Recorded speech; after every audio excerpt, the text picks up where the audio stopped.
Shalom, salam sejahtera bagi kita semua. Saudaraku, pembacaan Alkitab hari ini terambil dari pasal 28 pada ayat 10 sampai dengan 22. Kejadian pasal 28 pada ayat 10 sampai dengan 22 berdasarkan terjemahan baru edisi yang kedua. Mimpi Yakub di Betel. Yakub berangkat dari Berseba dan pergi ke Haran. Ia sampai di suatu tempat dan bermalam di situ karena matahari telah terbenam. Ia mengambil sebuah batu di tempat itu dan memakainya sebagai alas kepala, lalu membaringkan dirinya di tempat itu. Ia kemudian bermimpi, tampaklah sebuah tangga didirikan di bumi yang ujungnya sampai ke langit, dan tampaklah malaikat-malaikat Allah naik turun di tangga itu. Berdirilah Tuhan di sampingnya dan berfirman, "Akulah Tuhan Allah Abraham kakekmu dan Allah Ishak. Tanah tempat engkau berbaring ini akan kuberikan kepadamu dan kepada keturunanmu. Keturunanmu akan menjadi seperti debu tanah banyaknya, dan engkau akan menyebar ke sebelah timur, barat, utara, dan selatan, dan olehmu serta keturunanmu semua kaum di muka bumi akan mendapat berkat. Sesungguhnya aku menyertai engkau dan akan melindungi engkau.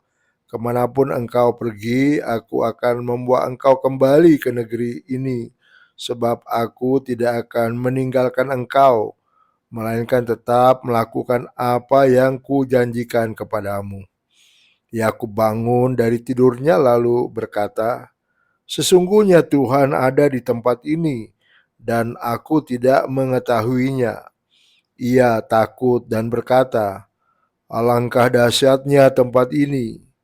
Ini tidak lain dari rumah Allah. Inilah pintu gerbang surga." Keesokan harinya, pagi-pagi Yakub mengambil batu yang dipakainya sebagai alas kepala dan mendirikannya sebagai tugu, lalu menuang minyak ke atasnya. Ia menamai tempat itu Betel, sedangkan dahulu nama kota itu Luz. Lalu Yakub bernazar, "Jika Allah menyertai dan melindungi aku di jalan yang kutempuh ini, memberikan kepadaku roti untuk dimakan dan pakaian untuk dipakai, sehingga aku kembali dengan selamat ke rumah ayahku, maka Tuhan akan menjadi Allahku. Batu yang kudirikan sebagai tugu ini akan menjadi rumah Allah. Dari segala yang engkau berikan kepadaku akan selalu kupersembahkan 1/10 kepadamu."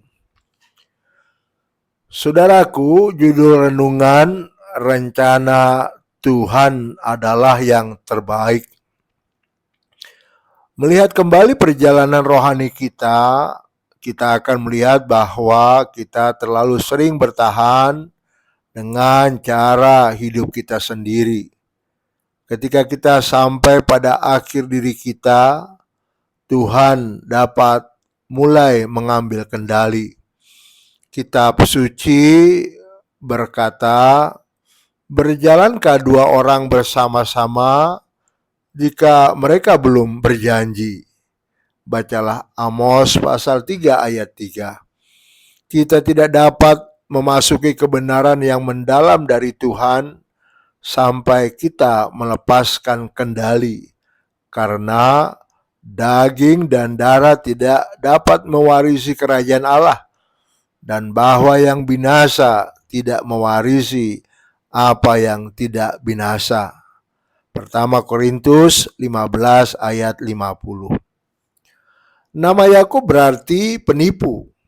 Ketika Yakub sampai pada akhir rencananya, Tuhan memiliki rencana yang lebih baik. Betapa lambatnya kita untuk melihat bahwa ada rencana yang lebih baik. Kemuliaan Tuhan tidak pernah begitu indah seperti saat kita menyadari ketidakberdayaan kita, meletakkan pedang kita dan menyerahkan otoritas kita kepada Tuhan. Yakub adalah seorang pekerja yang rajin dan dia akan melalui segala kesulitan jika dia bisa mendapatkan caranya sendiri.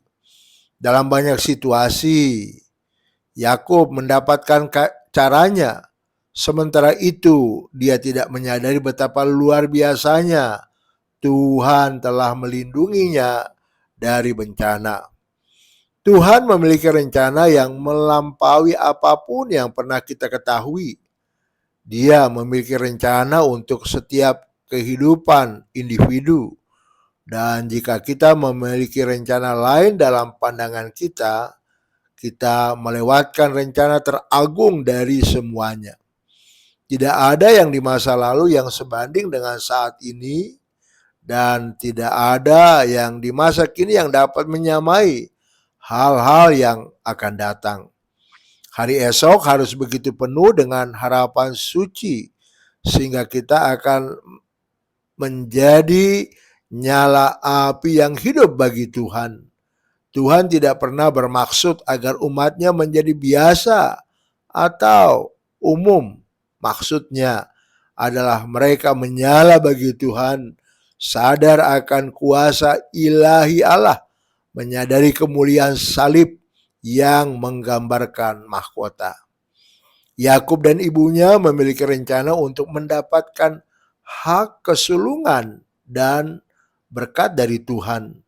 Tetapi Tuhan merencanakan tangga dan para malaikat.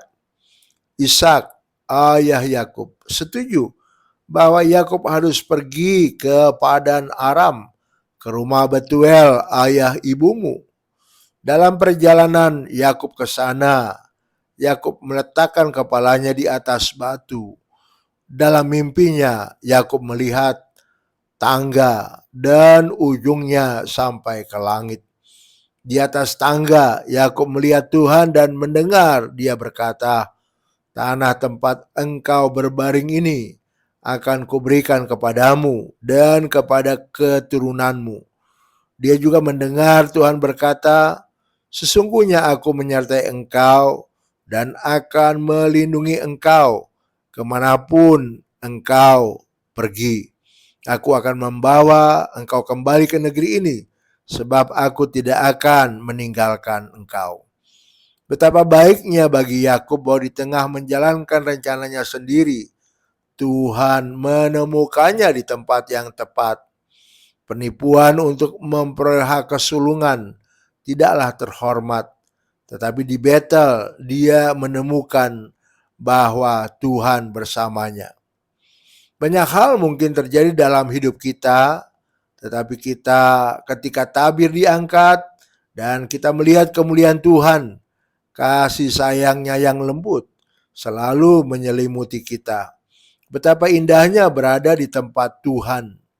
Yakub mengalami 21 tahun pengembaraan, perjuangan, dan pertempuran. Dengarkan percakapannya dengan istri-istrinya. Yakub berkata, "Ayahmu telah berlaku curang kepadaku dan telah 10 kali mengubah upahku. Namun Allah tidak membiarkannya dia berbuat jahat kepadaku." Kepada mertuanya Yakub berkata, "Seandainya Allah ayahku tidak menyertai aku, tentulah sekarang engkau membiarkan aku pergi dengan tangan hampa. Tetapi kesengsaraanku dan jerih payahku telah diperhatikan Allah." Ada cara yang Tuhan tetapkan dalam perencanaan manusia kita. Kita mungkin mengalami berkat dari suatu jenis, tetapi juga kita mengalami cobaan, kesulitan, dan kekosongan yang akan Tuhan hindarkan dari kita jika kita mengikuti jalannya. Saya menyadari melalui pengurapan Roh Kudus bahwa ada kesegaran, cahaya, dan keamanan dalam Tuhan, di mana kita dapat mengetahui bahwa Tuhan selalu bersama kita.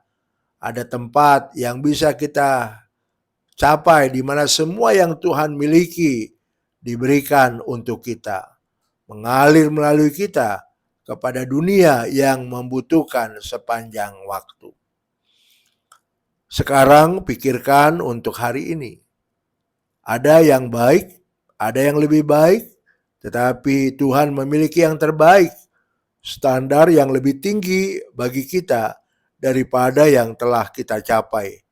Adalah hal yang lebih baik jika itu adalah rencana Tuhan dan bukan rencana kita.